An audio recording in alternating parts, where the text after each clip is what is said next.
that's just me. Let's move on. Almost half of the CEOs surveyed in 100 countries have a significantly more negative business outlook than on the 1st of March. This is according to a new survey by YPO, a global leadership community of 28,000 chief executives. Business leaders in Australia, New Zealand and the United States have the most positive overall business outlook, with leaders in Europe, Latin America and South Asia tipping on the negative side of the scale. Joining us to unpack the survey is Andrea Rademeyer, who is a YPO member and also the CEO of Ask Africa. Andrea, thanks so much for your time. Just to speak briefly about the overall results of the survey, I found it quite interesting that, quite a lot of CEOs are still negative on the business outlook. In fact, even more negative than they were at on the 1st of March when we did see the whole peak lockdown restrictions happening globally. And I say this against the context of you've got think tanks and global institutions like the IMF that have come out this week saying that they don't actually expect a global growth to be as bad as they initially forecast. And we've also got quite a host of economic data that is pointing to a recovery since particularly the period of March. So perhaps can you just explain the very pessimistic and negative outlook of most of your colleagues for the rest of the year? Thank you, Fifi. I think the fundamental change which has been brought about by lockdowns is simply that business has learned that if government doesn't want them to operate, they can't. So business has learned that the economy is very reliant on governments actually instituting a lockdown or not. And when asked what the biggest concerns would be, the first biggest concern was a resurgence of COVID, followed by the lockdowns that everyone expects governments to actually still implement. Now, if one can't operate, then what you do. The interesting thing with these findings has also been that, contrary to what so many people initially said, that COVID is really going to bring a freezing of relations and more localized business and economies, this is absolutely not so. Because business people like myself have seen that if you're struggling in a local market, you have to expand.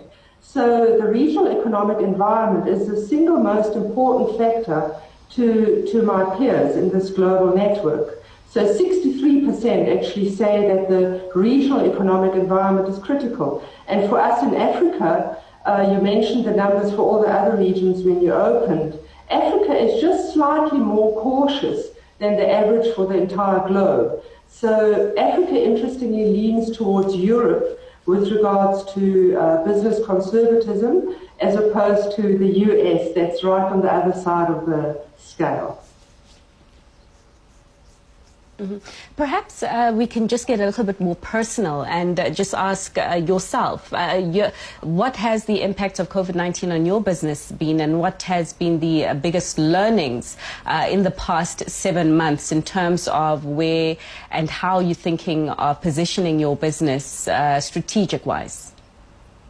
So the directors often say we've actually built an entirely new business during the first 2 or 3 months of lockdown, simply because we had to. So in my business, we are nothing without data.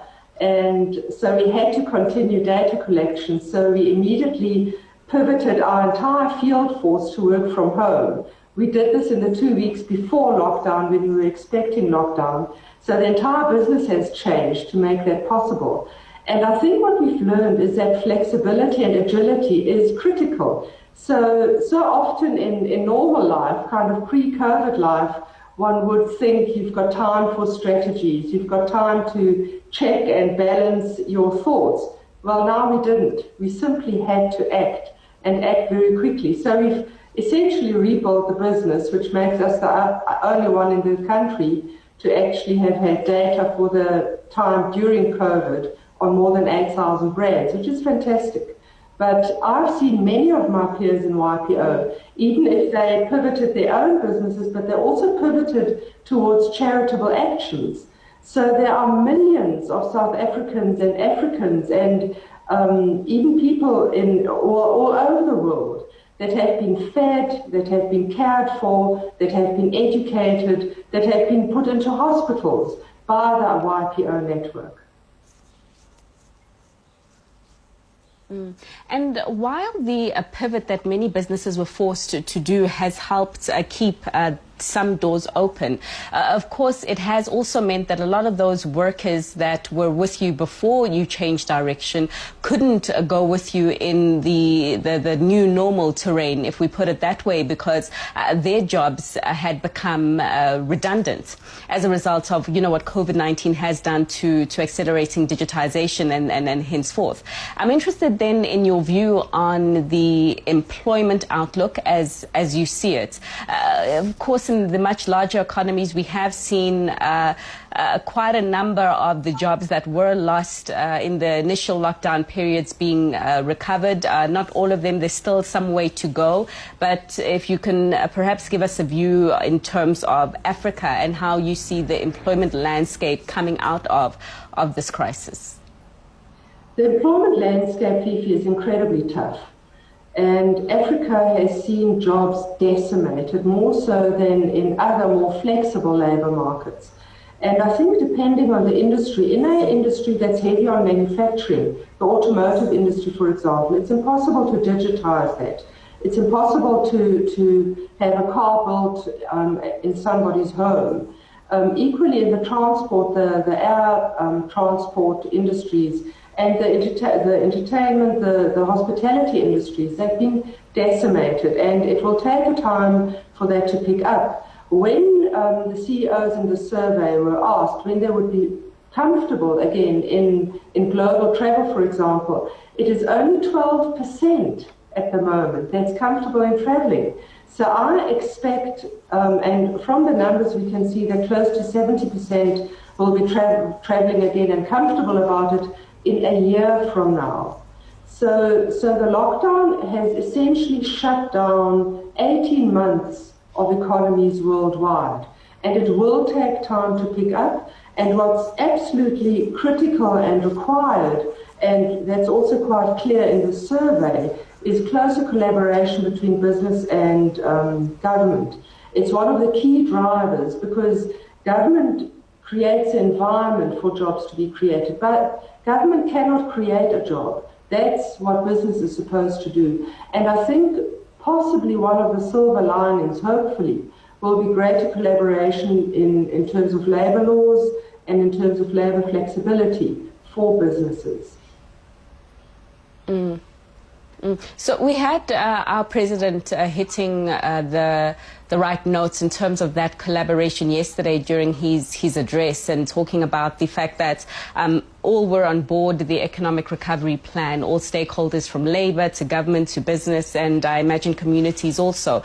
I know that this current survey doesn't reflect what South African business leaders are thinking about the way forward following the plan that you've now seen being put on the table as to how we get out of COVID-19. But I imagine that you've heard it. You were listening to the president, or you did read some of the ideas that he has put forward. How do you think this could influence your business mood and your business view for the next 6-month period?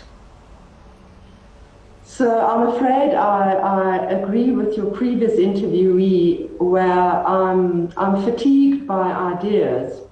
I'd be very happy to support anything practical, and in business we are. So I think greater flexibility and greater commitment from government and from our president to ease the working environment, to create different tax systems, for example, for small business, SMMEs, the informal sector, that would make a concrete difference. An announcement on having widened the tax net to include informal traders and the taxi industry would have been encouraging. So very practical ideas which government will implement, I would have welcomed. Business has lots of ideas and is implementing it because we need to survive. So from a business perspective, There's a huge drive to be creative, to do things differently, to be agile, and to obviously support government in building a greater economy, because that's the one thing which both government and ourselves want.